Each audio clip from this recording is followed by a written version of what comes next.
Hello everyone, कैसे हैं आप सब लोग। आई होप सब अच्छे होंगे। मैं भी अच्छा हूं यहाँ पर।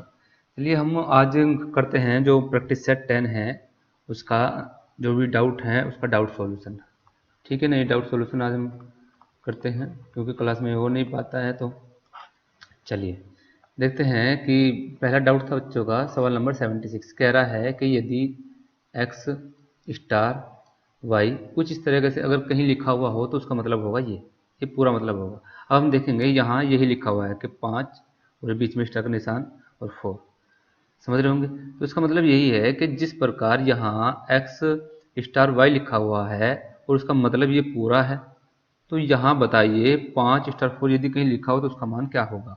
तो देखो यहाँ x की जगह हम क्या लिख लेंगे 5 और प्लस 3। ये 3 कहाँ से आया, जो 3 ऑलरेडी जो इन्होंने दे रखा है इसके उसमें दे रखा है कि आपको मानना ही पड़ेगा इंटू वाई। वाई की जगह यहाँ क्या है 4, क्या है 4, तो यहाँ रख लेंगे हम 4 माइनस 1 और सोल्व कर देंगे बस।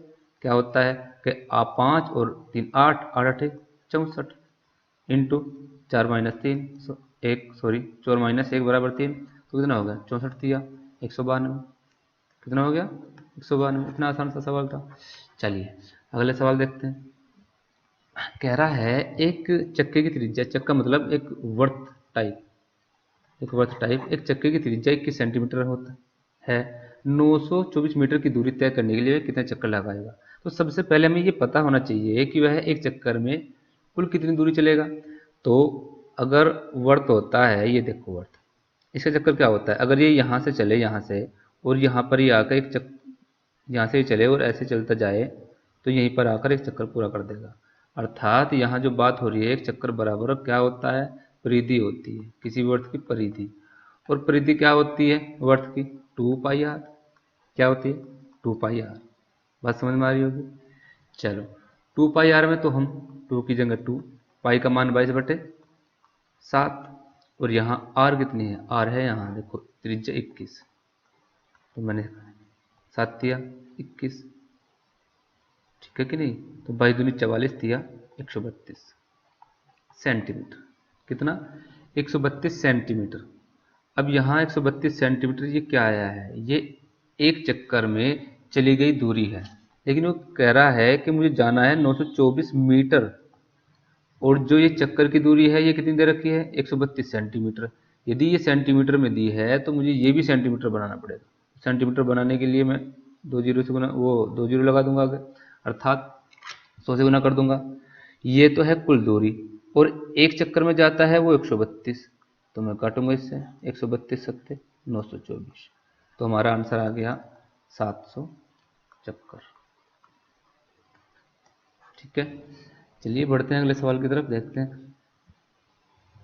अगला सवाल है चक्रवृद्धि ब्याज से संबंधित के 10% वार्षिक ब्याज दर से और अर्धवार्षिक, अर्धवार्षिक मतलब 6 महीने चक्रवृद्धि ब्याज पर 400 रुपये का मूलधन 3/2 अर्थात 1.5 वर्षों में कितना मिश्रधन बन जाएगा। तो यहाँ बोल रहा है कि भैया मूलधन आपका कितना है 400 रुपये, ब्याज दर आपकी कितनी है 10%, लेकिन ये 10% जो है ये वार्षिक है और जो हिसाब होना है अर्थात चक्रवृद्धि ब्याज जो लगना है वो क्या लगना है अर्धवार्षिक। तो मतलब दर कितनी हो जाएगी 5%। क्यों, क्योंकि ये जो 10% है ये तो वार्षिक है, हमें निकालने की छमाही, तो छमाही कितनी हो जाएगी 5%। और हमें जब भी हम चक्रवृद्धि ब्याज निकालते हैं तो हमें पता है कि हम इसे लिखते हैं भिन्न के रूप में, अर्थात 1/20 अर्थात 5/100। कह रहा है समय कितना है, समय है 1.5 वर्ष अर्थात 3/2। जब समय 3/2 है अर्थात 1.5 वर्ष है और हर 6 महीने में हिसाब होगा तो हिसाब कितनी बार होगा 3 बार। कितनी बार 3 बार। तो हम मान लेते हैं कि समय 3 है, तो देखते हैं लिखते हैं 3 2 1 जो हमने सिखा रखा है आपको 3 2 1 निकालेंगे। इस 400 का 1/20 निकालेंगे कितना आया 20 आया। अब इस 20 का 1/20 निकालेंगे कितना आया 1। अब इस 1 का 1/20 निकालेंगे तो कितना आया 1.05। ठीक है कि नहीं, वो इसमें जोड़कर इस पिछले खाने में जोड़ करके लिख देंगे तो 1.05 जोड़ लेंगे हम इन्हें। 20 दिया 60 और 2 और 1 रुपया 5 पैसे, समझ रहे होंगे। तो कितना हो गया 63 रुपये 5 पैसे। ये हमारा क्या आया, ये ब्याज आ गया हमारा, क्या है चक्रवृद्धि ब्याज। लेकिन सवाल में पूछा है मिश्रधन, तो यदि मैं इसमें मूलधन जोड़ दूं 400 रुपये तो हमारा हो जाएगा 463 रुपये 5 पैसे। लेकिन इस सवाल का आंसर मैं यहाँ भी यही बता सकता था डायरेक्ट। क्यों? क्योंकि हमें पता है 5 पैसे आया है और 5 पैसे इन ऑप्शन में से, ये जो ऑप्शन है ABCD, इन ऑप्शन में बी ऑप्शन में ही है लास्ट में, क्या है, तो हम इसी तरफ जा सकते थे। चलिए बढ़ते हैं अगले सवाल की तरफ। कह रहा है 20 महिला एक काम को 16 दिनों में करती है, उसी काम को 16 पुरुष 15 दिनों में करते हैं। एक पुरुष और एक महिला का कार्य अक्षमता का अनुपात बताना है। तो देखो कह रहा है कि 20 महिला, ये मान लिया महिला है, 20 महिला किसी काम को कितने दिन में करती है, 16 दिन, और उसी काम को तो क्या होगा बराबर, जो पुरुष हैं 16 पुरुष 15 दिन में करते हैं, तो 16 से 16 खत्म, जब भी बराबर है, समझ रहे होंगे। मैंने इन काटा, 5 से 5 चौक 20 और 5 दिया 15। अब मेरा यहाँ आ गया कि 4 महिला बराबर 3 पुरुष। लेकिन यहाँ ये नहीं पूछा कि इतनी महिला बराबर, कह रहा है कि एक पुरुष और एक महिला का अनुपात क्या है। तो यदि मैं यहाँ, ये महिला है ना, हम इसे M से दर्शा रहे हैं, तो महिला का मान क्या है, महिला बराबर 3, और P का मान क्या है, P बराबर 4। तो हम क्या कहेंगे, क्या आंसर है, हमें क्या पूछ रहा है कि एक पुरुष और एक महिला का अनुपात क्या है, समझ रहे होंगे। तो पहले पुरुष का पूछा है तो हम किसका बताएंगे, पुरुष का, समझ रहे होंगे। पहले पुरुष का पूछा है ना, यहाँ एक पुरुष और एक महिला, तो पुरुष का कितना है 4, तो आंसर हमारा हो जाएगा 4:3। कुछ बच्चों ने जब आंसर वो दिया था टेस्ट, तो ये आंसर लगा रखा था। देखो जिस हिसाब से पूछा जाए, पहले पुरुष पूछा गया था तो पहले पुरुष ही देखना चाहिए था ऑप्शन में कि पुरुष का जो क्षमता है वो कहाँ लिखी हुई है, तो पहले क्या लिखी हुई है 4, तो हम इस ऑप्शन की तरफ जा सकते थे। चलिए बढ़ते हैं अगले सवाल की तरफ। कह रहा है कि एक वर्ग की परिमिति के बराबर है, अर्थात वर्ग की परिमिति और वृत्त की परिमिति बराबर है, उनके क्षेत्रफल का अनुपात। तो सबसे पहले हमें ये, अगर ये पता है कि वर्ग का क्षेत्रफल क्या होता है, वर्ग का क्षेत्रफल πr², और वर्ग का क्षेत्रफल भुजा गुना 4। तो लेकिन सबसे पहले हमें पता होना चाहिए, यहाँ जो बता रहा है कि वर्ग की परिमिति और वर्ग की परिमिति बराबर है, तो पहले हम इन्हें बराबर करते हैं। वर्ग की परिमिति क्या होती है, 2πr बराबर 4a। 4a क्या रखा, 4 रखा है हमने वर्ग की परिमिति, समझ रहे होंगे, अर्थात भुजा गुना 4, यही तो होता है वर्ग का परिमाप। तो यहाँ से हम a का और r का मान निकाल लेते हैं। देखो 2 गुना 22/7 गुने r बराबर 4a, ठीक है। तो काटते हैं, देखो 2 दूनी 4, इससे काटा ये 11 बार, समझ रहे होंगे। तो हमारा आंसर यहाँ से आया 11r बराबर 7a। तो a बराबर हमारा क्या आया 11, a बराबर 11, और r बराबर हमारा क्या आया 7, समझ रहे होंगे।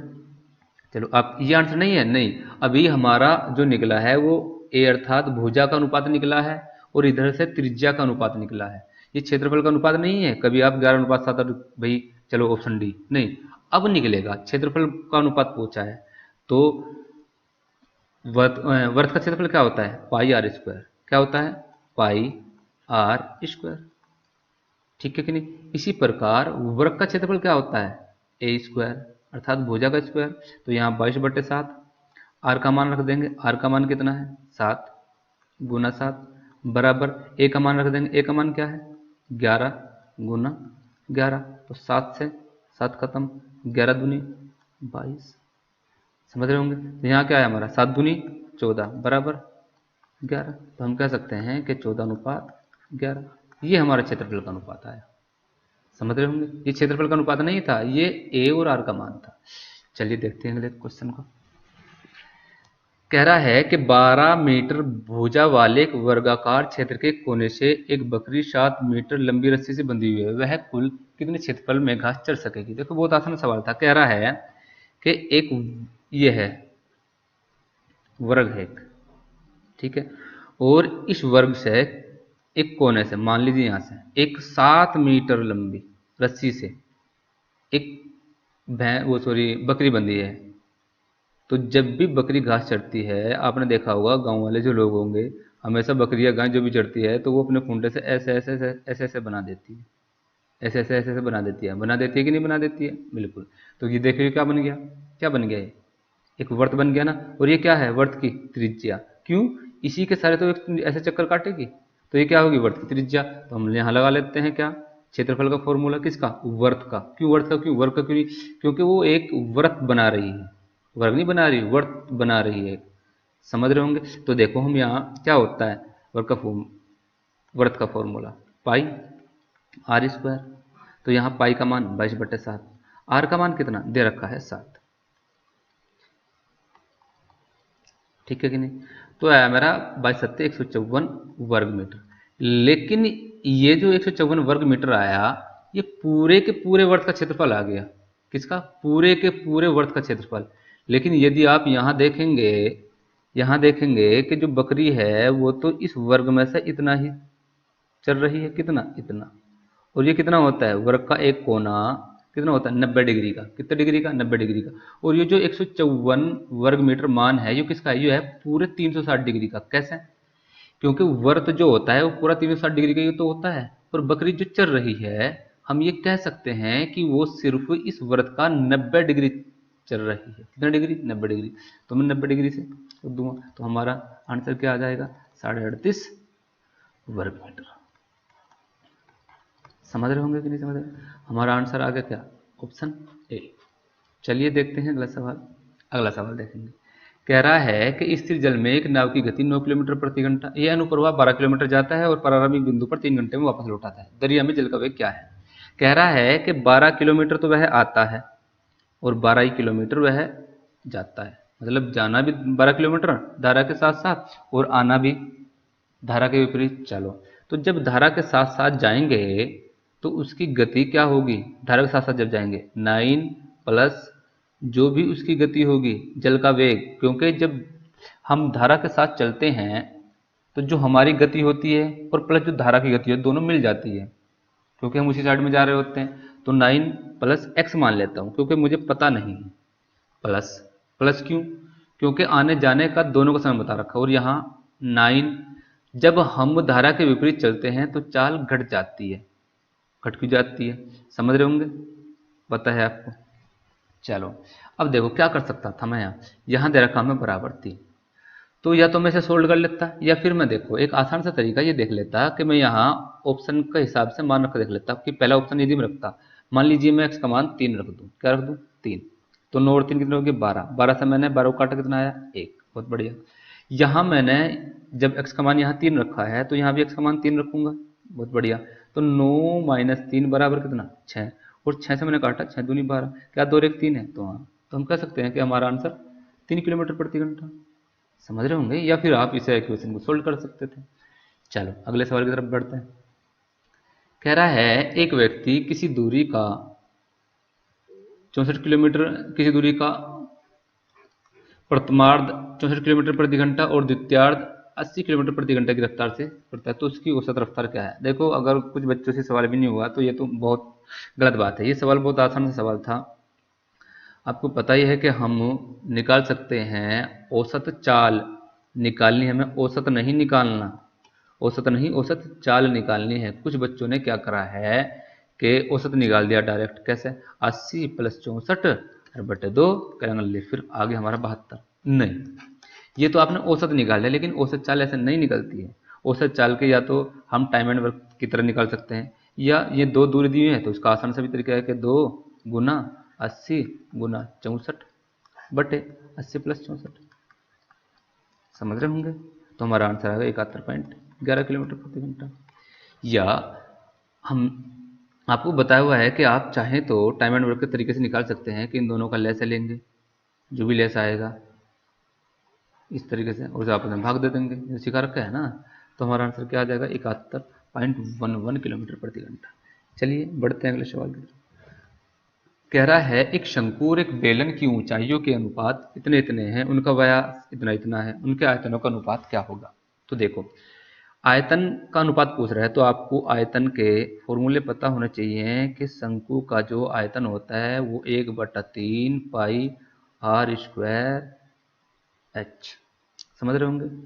बराबर कह रहा है, बराबर क्या है, बेलन, बेलन का क्या होता है पाई आर, यहाँ बड़ा मान लेता हूँ क्योंकि दोनों आर अलग अलग है, आर स्क्वायर और एच, इस एच को भी मैं यहाँ बड़ा मान लेता हूँ जिससे डिफरेंस पता चलता रहे कि हाँ ये एच दूसरा है, ये एच दूसरा है, ये आर दूसरी है, ये आर दूसरी है। चलो तो एक एक करके रखते हैं, या चाहे तो हम इस पाई को इस पाई से यहीं काट सकते हैं, बात समझ रहे होंगे, इस पाई को इस पाई से यहीं काट सकते थे। तो देखो आगे हमारे पास क्या बचा, 1/3 आर, किसकी आर है ये, शंकु की, शंकु की आर क्या दे रखी, उनको व्यास दे रखा, तो व्यास का आधा क्या होता है, व्यास का आधा क्या होता है, समझ रहे होंगे, व्यास का आधा त्रिज्या होती है। तो कह रहा है त्रिज्या का स्क्वायर है 3/2 गुना 3/2 गुना एच, शंकु की एच अर्थात शंकु की ऊंचाई कितनी है 4, बराबर आर स्क्वायर, यहाँ किसकी आर, अब की बार बेलन की आर, बेलन की आर कितनी है 2, लेकिन क्या दे रखा है यहाँ व्यास दे रखा है, और व्यास जो होता है वो त्रिज्या का दुगना होता है, या हम ये कह सकते हैं कि त्रिज्या जो होती है वो व्यास की आधी होती है, तो मैं सादे बना लूँगा भाग 2 देकर, गुना एक बार और ऐसी करनी है क्योंकि आर स्क्वायर है 2/2 गुना एच, एच कितना है 5, बात समझ में आ गई। तो ये तो आपस में कट गए, कट गए कि नहीं कट गए, इस 3 से ये 3 खत्म, ये 2 दूनी 4 से ये खत्म, क्या बचा मेरा 3 बराबर 5, अर्थात मैं कह सकता हूँ कि 3:5। तो हम कौन सा ऑप्शन, ऑप्शन सी। चलिए देखते हैं अगला सवाल, ये कह रहा है इस रीजनिंग का सवाल है, सवाल नंबर 97, कह रहा है बताइए इनमें से अलग छांटिए कौन सा मतलब डिफरेंट है। देखो हमने आपको बताया है कि जब भी 3 वर्डों से ऊपर कोई संख्या आती है वर्गीकरण में या नंबर सिस्टम में, तो संभावना ये होती है कि वहाँ जोड़ का कुछ जुगाड़ हो, अर्थात जोड़ का कुछ फॉर्मूला फिट हो। देखो आप यहाँ देखेंगे कि इन तीनों को आपने जोड़ा तो क्या है 9, इन तीनों को आपने जोड़ा क्या आया 8, समझ रहे होंगे, इन तीनों को आपने जोड़ा क्या आया 9, लेकिन जैसे ही इन तीनों को आप जोड़ेंगे तो कितना आना चाहिए था 8, 11 और 1 12 अर्थात 3, लेकिन कितना आया 4, तो हमारा यही आंसर हो जाएगा कि यही डिफरेंट है। समझ में आया होगा।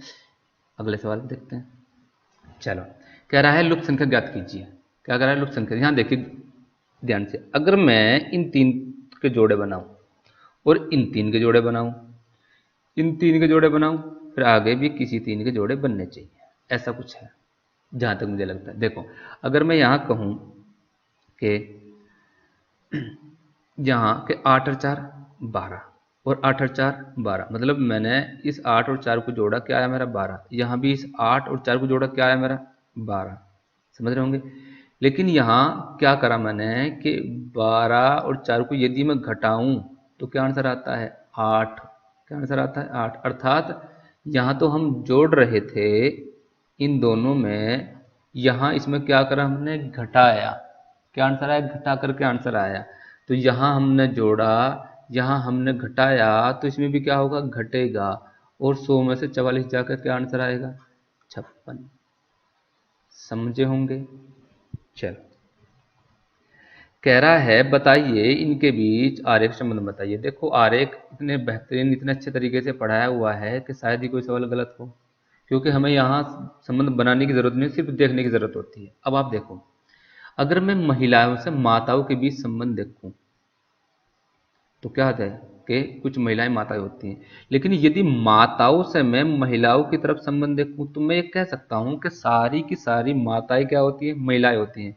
कहीं ऐसा तो नहीं होता है कि कुछ पुरुष भी ऐसे होती हैं जो कुछ पुरुष भी ऐसे होते हैं जो माताएं होती हैं, नहीं, सारी की सारी जो भी माताएं होंगी वो महिलाएं होंगी, अर्थात मुझे यहाँ एक संबंध काय का मिला सभी का, काय का संबंध मिला सभी का। तो हम सबसे पहले ऑप्शन में यही देखेंगे कि सभी का संबंध कहाँ कहाँ है। इसमें देखो इसमें सभी का संबंध नहीं, इसमें कुछ का है, इसमें कोई नहीं का संबंध है, यहाँ भी दो कुछ के संबंध है, तो हमारा विकल्प क्या टी। हमें वो किसी को चेक करने की जरूरत नहीं पड़ी, सिर्फ इसी आधार पर हमने ये चेक करा और हमारा आंसर क्या आ गया आराम से निकल करके आ गया, क्योंकि सभी का हमें पता है किस प्रकार होता है सभी का संबंध, और सभी का संबंध सिर्फ ऑप्शन डी में ही है। बढ़ते हैं अगले सवाल पर देखते हैं।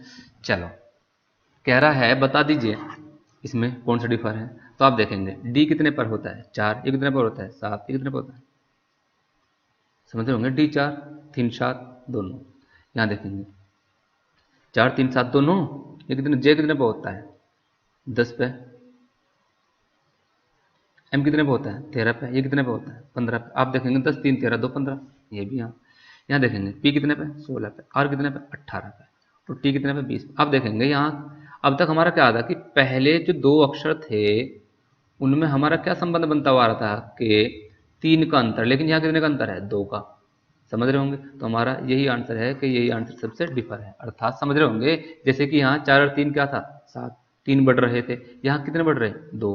लेकिन यहाँ कितने बढ़ रहे थे? 3। आप देखेंगे यहाँ भी 3 बढ़ रहे हैं। ये 20 पे है, ये 23 पे है, ये भी 3 बढ़ रहे हैं। तो हमारा कौन सा आंसर है? ये। चलो देखते हैं अगले सवाल। कह रहा है शब्दकोश से दिए गए, मतलब शब्दकोश के अनुसार लगा दीजिए आप इसको। देखो ये सवाल बहुत आसान है, फिर भी बच्चे ने किसी ने पूछ लिया है, हो सकता है उस बच्चों को ना पता हो, फिर भी मैं बता ही देता हूँ। क्या होता है कि इसमें हम जैसे कि डिक्शनरी यहाँ पर देखी होगी उस प्रकार हमें लगाना है। डिक्शनरी में क्या होता है कि सबसे पहले ए वाले अक्षर आते हैं, फिर बी वाले अक्षर आते हैं, फिर सी वाले अक्षर आते हैं, जितने भी सी वाले, फिर डी वाले अक्षर, इसी हिसाब से। तो यहाँ देखो सारे अक्षर डी के हैं, बहुत बढ़िया, सारे अक्षर डी के हैं, है कि नहीं? हाँ बिल्कुल है। लेकिन डी के बाद सब में क्या है? ई है, तो मतलब अभी तक नहीं कर सकते। डी के बाद यहाँ देखेंगे एफ है ना? यहाँ देखेंगे एफ है, यहाँ देखेंगे एफ है, लेकिन यहाँ देखेंगे कि यहाँ इस तीसरे नंबर पे ई है। तो ये बताओ ये जो ई है ये एफ से पहले आएगी या बाद में? आप कहेंगे पहले आएगी, तो इसका मतलब सबसे पहले हमारा यही आएगा 3 का। काय का आएगा?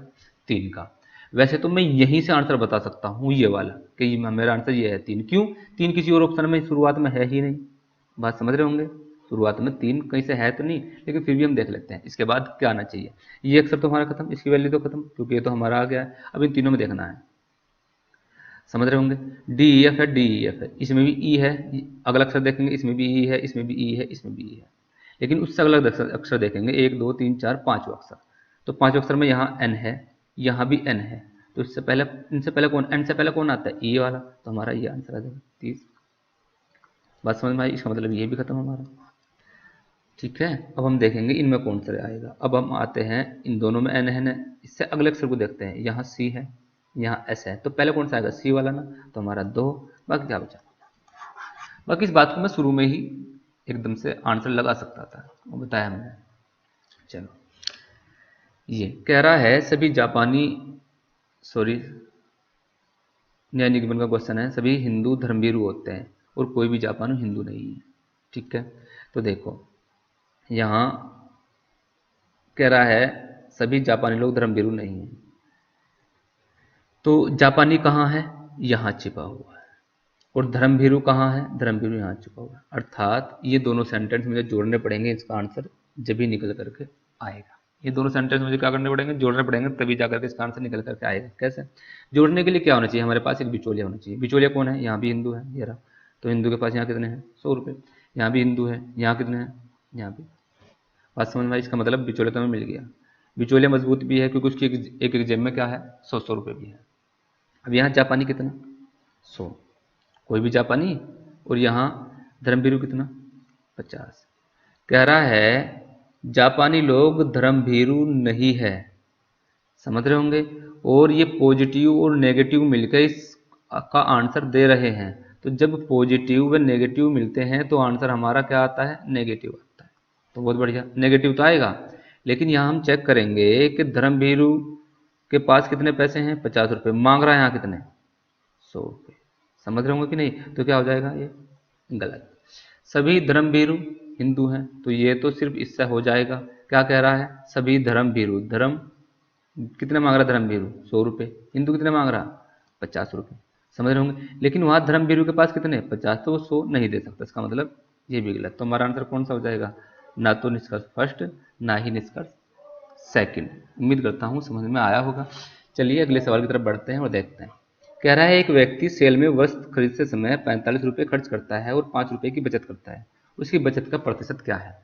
देखो, कह रहा है एक व्यक्ति बाजार में गया, उसने 45 रुपये का सामान खरीदा और 5 रुपये बचा लिए। तो एक बात बताओ, घर से कितने पैसे लेकर चला था? 50 रुपये ना। कितने रुपये? 50 रुपये लेकर चला था। इसका मतलब उसने जो 5 रुपये बचाए हैं वो 50 में से बचाए हैं, 45 में से नहीं। काय में से बचाए हैं 50 में से। कैसे? भाई घर से वो सामान खरीदने के लिए वो चला, उसने कहा कि मैं तो 45 खर्च कर लिया और 5 बचा लिए, तो 5 50 में से बचाए कि 45 में? नहीं, समझ रहे होंगे। तो मैं उसने 5 रुपये जो बचाए वो 50 में से बचाए। बस हमें यही देखना था कि ये जो पैसे बचाए हैं ये कितने परसेंट है। तो हमारे हिसाब से कह सकते हैं कि ये 10% है। चलो अगले सवाल को देखते हैं। कह रहा है 2 लीटर शुद्ध एल्कोहल को 6 लीटर 40% एल्कोहल के घोल में मिलाया गया। तो देखो मैं कहता हूँ कि ये एल्कोहल है और ये मेरा वाटर है, लेकिन नहीं कह रहा है घोल में जल का प्रतिशत क्या होगा। तो जल का प्रतिशत पूछ रहा है, चलो देखते हैं। 6 लीटर घोल था, यदि 6 का मैं 40% निकालूं, 6 लीटर का 40%, तो 6 चौक 24 2.4। इसका मतलब 2.4 क्या है हमारा, एल्कोहल है। लिख लेता हूं मैं 2.4 एल्कोहल। जब 6 लीटर में से 2.4 एल्कोहल है तो 3.6 क्या है, वाटर है। ठीक है, कह रहा है 2 लीटर शुद्ध एल्कोहल मिला दिया, शुद्ध एल्कोहल कुछ और नहीं, तो कितना हो गया 4.4। ये कितना हो गया 3.6। समझ रहे होंगे। तो अब कह रहा है कि अब बताओ जो अब घोल बना उसमें जल की मात्रा कितने परसेंट है। तो जल कितना हमारा यहाँ 3.6। समझ रहे होंगे। टोटल कितना है 4.4 प्लस 3.6 कितना हो गया 8। परसेंटेज में पूछ रहा है, समझ रहे होंगे। तो हमारा आंसर क्या हो गया 8 चौक 32 और जी 45%। कितना आ गया 45%। देखते हैं अगला सवाल। अगला सवाल कह रहा है 3 संख्याओं का योग 540 है, अर्थात 3 संख्याएं हैं a प्लस बी प्लस सी बराबर 540। गुड। कह रहा है दूसरी और तीसरी, दूसरी और तीसरी मतलब b और c, दूसरी तीसरी का अनुपात 9:13 है। और कह रहा है पहली तथा तीसरी का अनुपात। तो देखो कह रहा है पहली, अगर पहली दूसरी का बताया जाता तो मैं a को यहां लिखता, जिससे आराम से संबंध बनाया जा सकता कि एक अनुपातिक संबंध आराम से निकाला जाए। लेकिन कह रहा है पहली और तीसरी, तो ए को मैं यहाँ लिख लूँ। क्यों, पहली क्या है हमारी ए, तीसरी हमारी क्या है सी। उसका अनुपात, पहली का अनुपात कितना है 2 और तीसरी का अनुपात कितना है 7। समझ रहे होंगे। तो चलो जहाँ खाली जगह बच रही है वहाँ किसको आवाज में लगाएंगे, पड़ोसी को। ऊपर नीचे पड़ोसी को आवाज नहीं लगाते, बराबर वाले पड़ोसी को आवाज लगाते हैं। यहाँ कितना 7, तो 9 सत्ते 13 सत्ते 91, 13 दूनी 26। जोड़ लेंगे इन सबको, ठीक है, इन सबको हम जोड़ लेंगे। हमारा आंसर कह रहा है 540, जोड़ा हमने 9 180 आ गया। कितना आ गया 180। पूछ किसे रहा है तीसरी संख्या क्या है, तो तीसरी संख्या हमारी क्या है 91 गुना 91। तो मैंने इससे काटा, ये 3 बार काटा, 9 × 27, तो हमारा आंसर आ गया 273। क्या आंसर आया हमारा 273 आ गया कि नहीं आ गया, ठीक है कि नहीं है। बस ये आसान सा सवाल था और ये आसान सा सवाल भी आप नहीं कर पाए, बताओ। थोड़ा दिमाग का इस्तेमाल करिए, ऐसा नहीं है कि इस दिमाग को फायर एंड लगा कर फ्रिज में रखे हुए हो। ठीक है, आप चाहते तो इसे थोड़ा सा ऐसे भी देख सकते थे। देखो यहाँ क्या कह रहा है कि तीसरी संख्या का जो अनुपात, तीसरी संख्या का अनुपात एक तो 13 है और इसमें यहाँ 7 है, ठीक है कि नहीं। तो देखो इसे शॉर्ट से कैसे देख सकते थे, तीसरी संख्या का अनुपात यहाँ 13 है, यहाँ 7 है और पूछ भी तीसरी संख्या रहा है, इसीलिए मैंने तीसरी संख्या का अनुपात देखा। तो यहाँ ऑप्शन ऐसा होगा जो 13 से भी कटेगा और 7 से भी कटेगा। किससे, 13 से भी कटेगा 7 से भी कटेगा। तो देखो मैंने 13 से इसे काट करके देखा, क्या 13 से कटा, नहीं। इसे काट करके देखा 13 से कटा, नहीं। इसे काट करके देखा ये कटा, हाँ। इसे काट करके देखा ये भी कटा, ये दोनों कट गए। तो अब 7 से काट कर देख लो, 7 से काट कर देखेंगे ये नहीं कटेगा। तो हमारा आंसर क्या था, ये। हमने बेसिक सिर्फ देख लिया है और शॉर्ट, समझ रहे होंगे। चलो ये कह रहा है मैट्रिक्स बताना है आपको, कि एक शब्द है टन और इसका कोड बताना है। तो देखो यहाँ हम जो ऑप्शन है वहाँ जल्दी जा सकते हैं। क्या ऑप्शन, कैसे, देखो पहला वो लिख रहा है 85। हम पहले सभी विकल्पों का को चेक करेंगे, पहले पहला सिर्फ 85। तो 8 यहाँ है और 5 यहाँ है। अगर मैं इसे ऐसे मिलाऊं तो इसका मतलब यहाँ टी लिखा हुआ, तो पहला भी हो सकता है। समझ रहे कि नहीं है, 8 85 लिख रहा है तो 8 यहाँ और 5 यहाँ। आप कहेंगे यहाँ भी तो लिख रहा है, नहीं यहाँ 4 तक है बस। तो हमें 8 से और ऐसे 5 पे जाएंगे, 8 5, तो 8 से ऐसे 5 पे, तो क्या यहाँ टी है, बिल्कुल है। समझ रहे होंगे। तो इसका मतलब पहला ऑप्शन भी हो सकता है। चलो लेकिन हम जैसे ही हमने पहला चेक करा तो उसका लास्ट का भी चेक कर लेंगे। क्या लास्ट का भी? समझ रहे होंगे। लास्ट में क्या है? 75। बढ़ते हैं 75 पे, ये रहा 75। 7 का ये रहा और 5 का कहाँ ये रहा। तो हम आराम से ऐसे मिलाएंगे। क्या आंसर आया है? के आना चाहिए यहाँ से, जबकि लास्ट में हमारा क्या है? ई है। तो हमारा इसका मतलब पहला तो विकल्प नहीं है। बात समझ रहे होंगे। चलो, तो हमारा पहला नहीं है, पहला खत्म। दूसरा चेक करते हैं। दूसरे का हमने पहला चेक, दूसरे का पहला का चेक करा 66, देखा 66, 6 का ये रहा और 6 का ये रहा, टी है भाई ये रहा। भाई हम यदि ऐसे चले हैं तो टी मिला कि नहीं मिला? बिल्कुल। चलो अब इसका लास्ट का चेक करते हैं। आप कहेंगे सारे चेक करें, भाई पहले हम चेक कर लेंगे पहला और लास्ट का, क्योंकि मैक्सिमम बार यही देखने में आया है कि पहला और लास्ट से ही हमारा आंसर निकल जाता है। होने को तो हमें सब चेक करना पड़ेगा, जैसे कि हमें एक जो विकल्प हमारा आंसर आएगा उसे चेक करेंगे। देखेंगे यहाँ 56 को, 56 पे क्या होना चाहिए? ई होना चाहिए, क्योंकि लास्ट का अंक है। 5 ये रहा और 6 ये रहा, ऐसे। तो यहाँ क्या मिला? के मिला यहाँ। ठीक है कि नहीं? तो हमारा आंसर ये भी नहीं है। क्यों? हमें मिलना चाहिए था क्या? हमें ई मिलना चाहिए था। क्या मिलना चाहिए था? ई मिलना चाहिए था हमें। ठीक है। चलो अब यहाँ देखते हैं, ये 97, तो 9 ये रहा और 7 ये रहा, टी। लास्ट वाले को चेक करते हैं, 44। क्या 44 पे ये है? हाँ, ये देखेंगे 4 और 4 कहाँ है? ई। इसका मतलब ये हो सकता है, हो सकता है अभी, इसे भी चेक कर लेंगे। चलो 78 पे देखेंगे टी है क्या? 7 और 8, टी है, बहुत बढ़िया टी भाई। 7 और 8, 32 पे 3 2, 32 पे ई है। तो देखो अब तीसरे चौथे में से कोई एक होगा। अब हमें पूरा पूरा चेक करना पड़ेगा। ठीक है कि नहीं? मैं इसे चेक कर लेता हूँ सी को पहले, क्योंकि अब एक ही चेक करना पड़ेगा, अगर जोन सा होगा। अब देखता है, मैंने देख लिया टी का आगे 97, अब ओ का देखना है, अर्थात ये 33 देखना है, क्या ओ पे है? यहाँ देखेंगे 33, यहाँ चलेंगे और चलेंगे 0 1 2 3, 33 पे भाई। 3 का यहाँ देख लिया हमने, और हमें 0 1 2 3, तो हमें ये मिल गया। समझ रहे होंगे। तो इसका मतलब ये हो सकता है। आगे बढ़ते हैं 65 पे। 65 देखते हैं, क्या 65 पे हमारा एन लिखा हुआ है? कहाँ है 65? ये रहा 6, 6 और यहाँ 5 से शुरू है, 6 5 65। इसका मतलब हमारा विकल्प सी सही आंसर है। ठीक है। अगला सवाल देखते हैं, कोई है क्या? लास्ट सवाल है, अगला ये सवाल है, और शायद इसके बाद एक और लास्ट सवाल है ना। इसके बाद एक और सवाल कहला है, पिता ने पुत्र के जन्मदिवस पर कुछ लड़के लड़कियों को बुलाया। लड़कों की संख्या लड़कों से 2 कम थी, मतलब लड़कियां ज्यादा थी लड़कों से 2। कह रहा है पिता ने सभी लड़कों को 10-10 रुपए और सभी लड़कियों को 20-20 रुपए दिए। यदि टोटल 280 खर्च हुए हों तो लड़कों की संख्या बताइए। तो कह रहा है, चलो हम मान लेते हैं कि लड़कों की संख्या क्या है? एक्स है, और इन्हें एक्स को उसने दिए 10-10 रुपए, लड़कों की संख्या। ठीक है कि नहीं? कह रहा है लड़की जो है इनसे 2 ज्यादा है। क्यों कह रहा है कि लड़कों की संख्या लड़कियों की संख्या से 2 कम थी? यह हम इसे ऐसे भी कह सकते हैं कि लड़कियां लड़कों से 2 ज्यादा थी। तो चलो, तो लड़का को मैंने कितना मानना था? एक्स, तो इन्हें +2 मान लो। कह रहा है इन्हें 20-20 रुपए दिए। क्या क्या रुपए दिए? 20-20। टोटल कितने खर्च हुए? 280 रुपए। ठीक है नहीं? देख लो यहाँ से कितना हुआ, 10x प्लस के 20x प्लस का 40 बराबर 280। ठीक है कि नहीं? 30x प्लस 200 बराबर 280, और ये इधर प्लस का था तो इधर क्या हो जाएगा? माइनस का। तो हम कह सकते हैं कि 30x बराबर 240 और x बराबर 240 बटे 30 बराबर 8। लेकिन x से थोड़ी ना करना है हमें। ठीक है कि नहीं? तो चाहते तो आप ऑप्शन लेकर देख सकते थे। किस प्रकार ऑप्शन लेकर किस प्रकार देख सकते थे? देखो, उन्होंने कहा लड़के कितने हैं? 8। ये तो हमारा एक्स हो गया, आपको समझ में आ गया होगा। ठीक है कि नहीं? ये हमारा एक्स हो गया। चलो, लड़के कितने हैं? 8। लड़कों को कितने रुपए दिए? 10-10, तो कितने रुपए हुए? 80 रुपए खर्च हुए।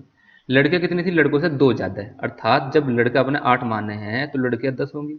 और लड़कियों को कितने कितने पैसे दिए? 20-20 रुपए। तो कितने पैसे खर्च हुए टोटल? 200। तो टोटल कितने हुए? 280। तो इसका मतलब हमारा यही आंसर था। परफेक्ट। हम ऐसे भी चेक कर सकते थे, ये हमने एक्स से देख ही लिया। चलो देखते हैं अगला सवाल, और लास्ट सवाल आज का।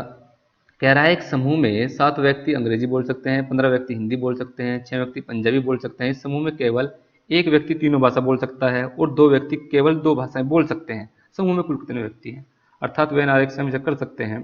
वेन आरेख का सवाल है। ऐसा देखो, कह रहा है, ये मैं बना लेता हूँ आसान सा, आपको समझेगा, फिर इसका शॉर्ट सा भी देख लेंगे। कह रहा है कि यदि ये अंग्रेजी वाले हों, कौन से हों? ये अंग्रेजी वाले। टोटल अंग्रेजी बोलने वाले कितने? 7। ये मान लो हिंदी बोलने वाले हैं। हिंदी बोलने वाले कुल कितने?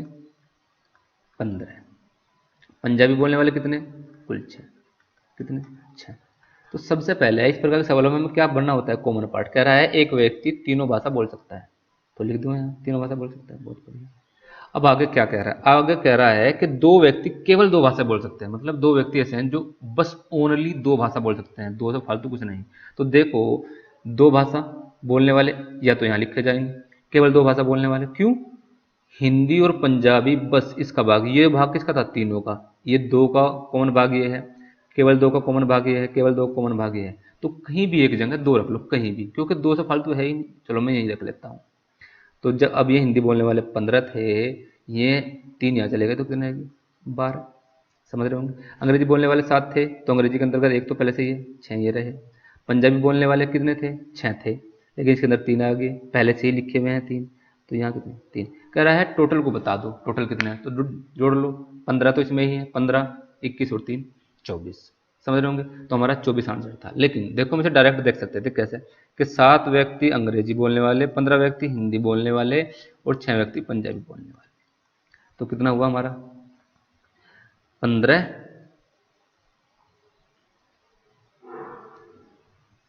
6, 21 और 7, 28। ठीक है कि नहीं? 28 में से कह रहा है कि एक व्यक्ति तो तीनों में से बोल सकता है। कितनों में से? तीनों में से। बात समझ रहे होंगे। तीनों में से एक व्यक्ति बोल सकता है। तो हम डायरेक्ट चाहे तो दो व्यक्ति वो हटा सकते थे कि दो व्यक्ति ये हैं और दो व्यक्ति ऐसे हैं। मान ली उसमें से ये टोटल 28 हो गए। 28 में से मैं 1 + 1 1 घटाऊँ। क्यों 1 1 2? क्यों ऐसा? क्यों? क्योंकि ये जो है ये तीनों में मिला हुआ है। समझ रहे होंगे। तीनों में मिला हुआ है ये वाला आदमी। ठीक है। और प्लस मैं 2 और घटा दूँ। 2 कौन से? ये वाले। तो हमारा आंसर क्या आ गया? 24। समझ रहे होंगे कि नहीं? उम्मीद करता हूँ ये समझ में आया होगा। अगर ये भी समझ में नहीं आया आपकी, तो ये वेन आरेख से बेहतर समझ में आया होगा। ठीक है नहीं? तो देखो, कोशिश आपकी वो करते हैं, प्रैक्टिस सेट निकालते हुए होनी चाहिए कि जो चीज़ें आपने पढ़ ली हैं वो चीज़ें तो कम से कम गलत ना हो। जब आप ये चीज़ करना सीख जाएंगे तो यकीन मानिए अपने आप आपके क्वेश्चन जो हैं वो बढ़ने लगेंगे। है कि नहीं? बस ये होना चाहिए कि जो चीज़ें आपने पढ़ रखी है वो गलत ना हो। ठीक है नहीं? तो मिलते हैं चले अगली वीडियो में।